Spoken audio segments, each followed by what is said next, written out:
Hello learners, today we are going to discuss a very important topic in this particular course which you are pursuing, that is management of human resources. The topic which we are going to cover today is performance planning and review.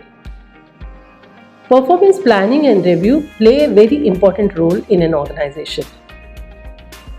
Employees or the workforce which joins an organization always are motivated by this factor, that is performance planning and review. If employees are appreciated and they have been given feedback, then they are able to work better and their performance improves and it results in organization's benefits. Now we are going to discuss about performance planning. What exactly performance planning is about? Performance planning evolves out of plans of the organization. That is, whatever are the plans of the organizations, it is related to performance planning. So the organization plans includes current, past and future also. So whatever organizations plans, whether they are current, whatever are evolving now, that is the current, the past and the future. So the plans of the company which are there current, it includes the consequences of past activity of the organization. That is, whatever has happened in the organization, whether the organization is able to benefit, whether the organization lost something out of their plans which they had planned but not able to reach that, not able to reach those goals, then the organization ponders over it, the past activity of the organization. It ponders over it and then they deliberate about it and come out with the current plan. So the past activity of the organization has the bearing on present activity of the company. So what happens before performance planning? Before you plan performance, you determine the goals. You define the goals of the organization. What exactly are the goals of the organization? You have to clearly define them and communicate to the employees so they are aware of what they are exactly they are about to carry out in their work. So the goals are of three types. One is short-term goals, long-term goals and medium goals. In an organization, these three types of goals always will be present.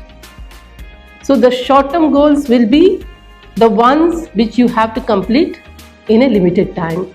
Long-term goals can be in the span of 3 years, 4 years, 5 years. The medium term is probably a year or so, 2 years or so.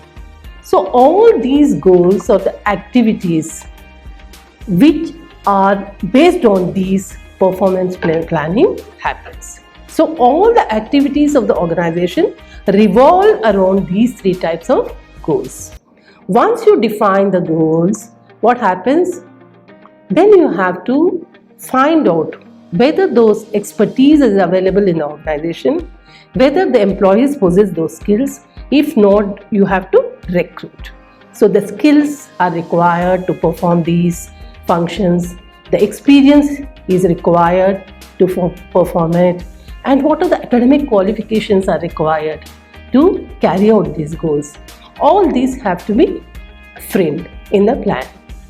So in an organization, what happens once you define the goals, once you know what kind of workforce you need to carry out these goals, what is the first step? The first step is you do staffing, that is recruitment. You recruit the people for the purpose of achieving these goals. Once the staffing is done, then you place these people at the right positions wherever the job description is given and it is related to that particular individual whom you have recruited. So job description gives specification for each activity of that particular task which an individual has to carry out. So the job specification requires estimation of resources to be there. Okay. Once the estimation, you estimate the resources which should be available to carry out these tasks, and the employees who are recruited for this purpose carry out these activities. Then at the end of completing that particular task, you assess the individual. What does assessment mean? Assessment means whether the person whom you have recruited for a particular purpose, for a particular activity, whether that particular individual is able to complete that activity within the time prescribed. Once you do that, once you are able to find out through assessment whether the person has completed, whether the person has produced after completion the quality of that product, all these factors are measured through assessment. So once you assess the person, you will come to know whether the person has done it, has not done it, whether it requires improvement. So when you are able to find that out, then depending on that, you are supposed to counsel the person to improve the performance if the performance is not good enough.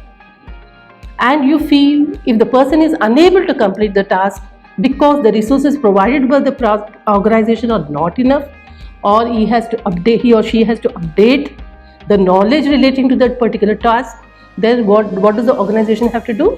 Retrain the person so that the person is able to complete that activity. Once you retrain the person, then you relocate the person also wherever it is required, wherever the person's activities or the person's knowledge or expertise is required in the organization.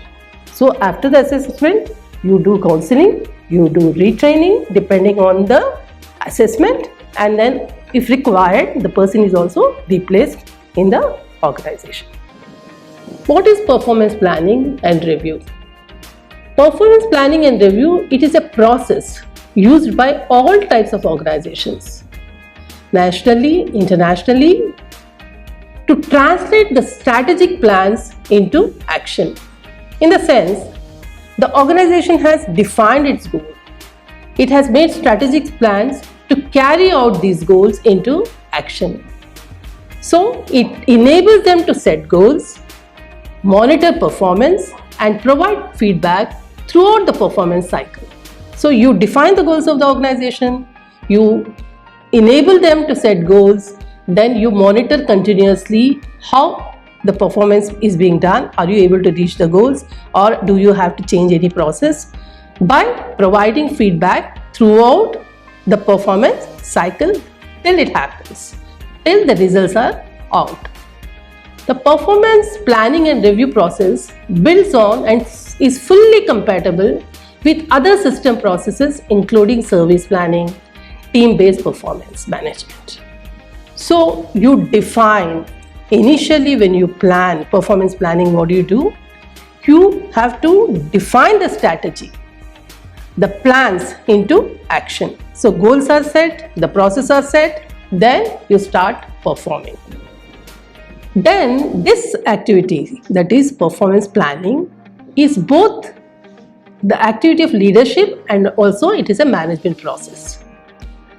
It starts with the manager conducting goal setting, meetings for teams and individuals. So when you set an activity, when you define goals, how does it? You just can't define goals abstractly.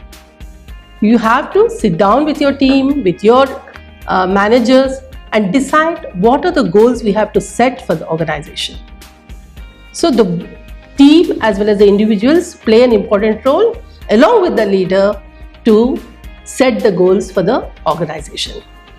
And it continues, this activity continues throughout the year with quarterly review meetings that have a dual focus on managing organizational performance and also giving feedback to the people responsible for delivering these results. So you set the goals, then you decide on the activities to be carried out.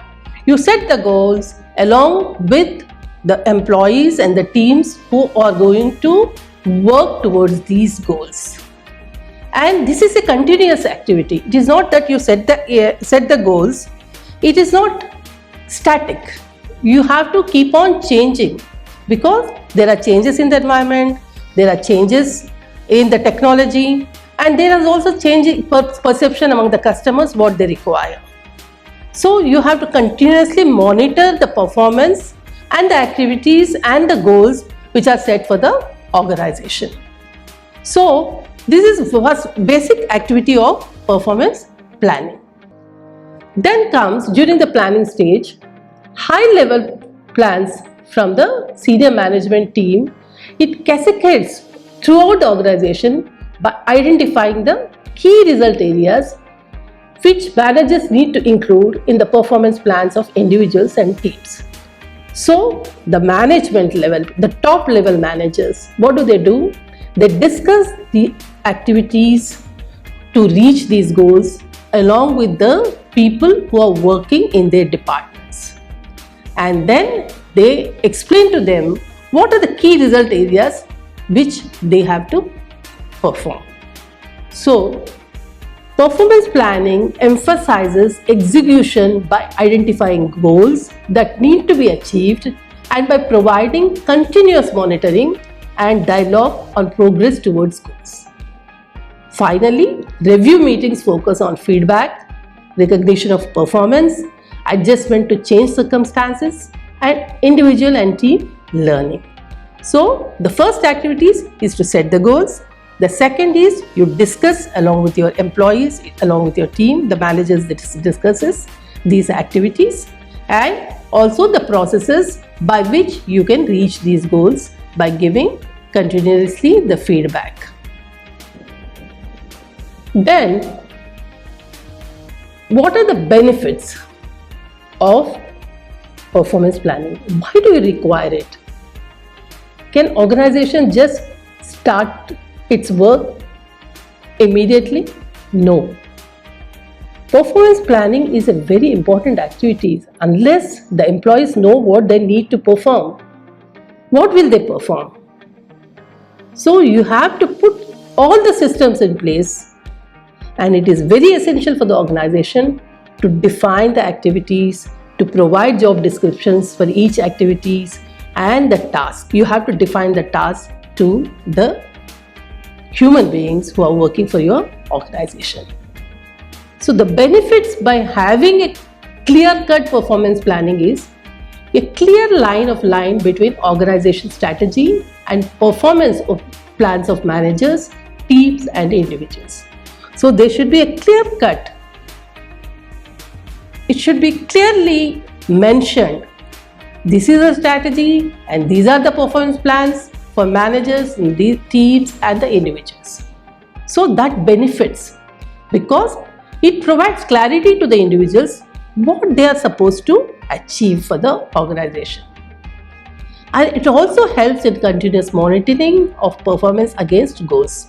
So you have the activities which are being performed and you know what are the set goals, and then you continuously monitor these activities whether they are reaching the goals which are defined for the organizations.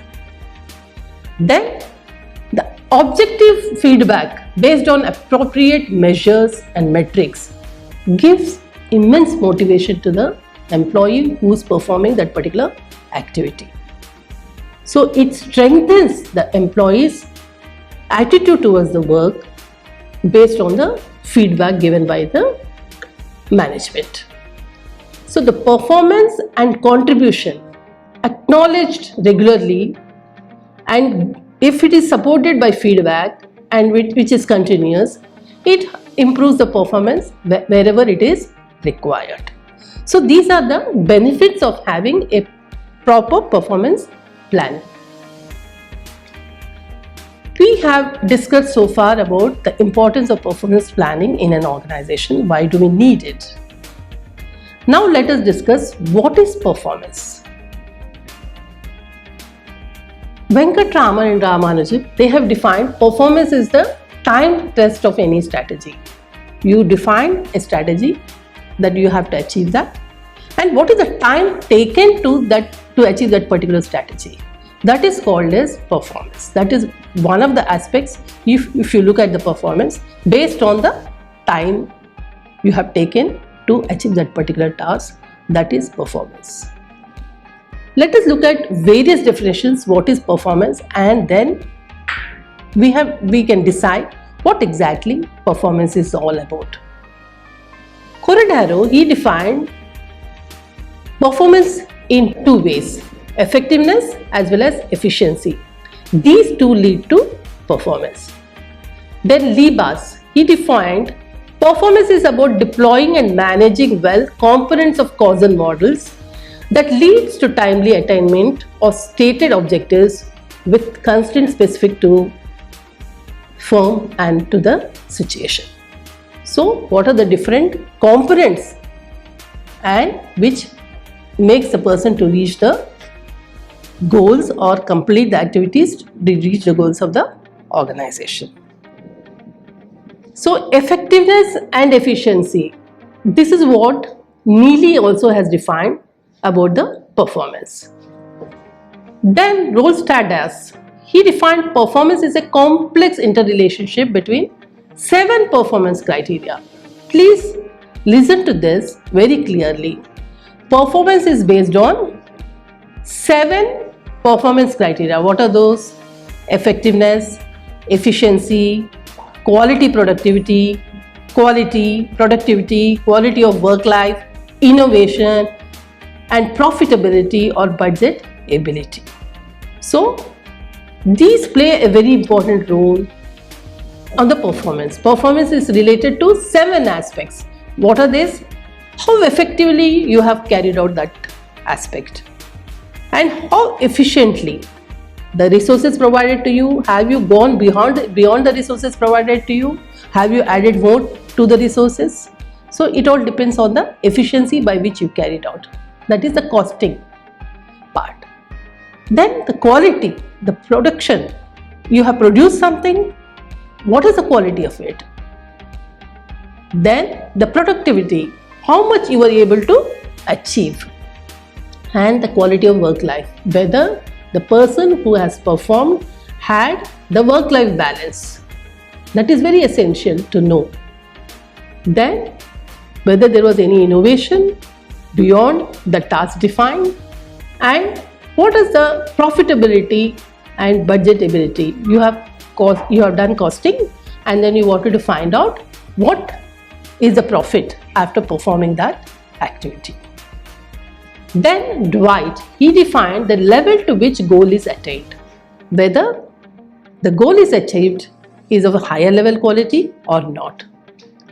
Then Hoffman, he defined performance as an evaluated contribution to the attainment of organizational goals. So performance is related to the way you have attained the organizational goals. So you define the goals and how much time you take. So ultimately you can see that it is not only how much you have achieved, but also the quality of it, the innovation of it, the profitability. Different aspects play an important role which you call as performance. Anderson and Fagerhog, they believed it is sufficient to have reached a point where performance has replaced productivity and is generally accepted to cover a wide range of aspects of an organization, from the old productivity to the ability to innovate, to attract best employees, to maintain an environmentally sound outfit, or to conduct business in an ethical manner. You are carrying out the routine tasks which are given to you by the organization. But is there any improvement? Are you able to add on to it? Are you able to innovate to increase the quality of the output? So by this you are able to attract the employees, retain the employees, and also you can also find out whether the business is conducted in an ethical manner. Then what is the foundation of a performance? So far you have understood what exactly is performance is about and what is performance planning. What is the foundation of performance? You are saying reaching the goals. How do you reach the goal? only when people can and will perform better when they know and understand what is expected of them. So you make people understand what is it they have to do to achieve the goals of the organization. How do you do that? Have been able to take part in forming the goals. You are involving the employees of the organization to be part of forming the goals. So by this, the sense of participation increases by the employees of the organization. They become more involved and they do better. So get supervision, supports and resources. So you are able to help them by defining the goal, and then you are also providing enabling conditions to the people, and then you are also giving feedback on their performance, which is appraisal, and then enable to achieve the goals, that is development of the organization, and have positive consequences for performance, that is rewards. So goals are there, participation by the employees are there, then you are providing enabling conditions to achieve that, then you appraise, then there is development, and then. So we were discussing about the foundation of performance. Ultimately, what is the foundation for the performance? It is the goals. Goals are defined. You are providing, you are providing enabling conditions. Then you are also participating. You are providing participation of the employees in defining the goals, and then you are, based on these definition of goals, providing enabling conditions, then sense of involvement by the people, then you are appraising on their performance. Once the person is assessed or appraised, then what happens? There is a growth in the organization. Always also there is growth in the individuals in terms of positive consequences, that is, we call it rewards.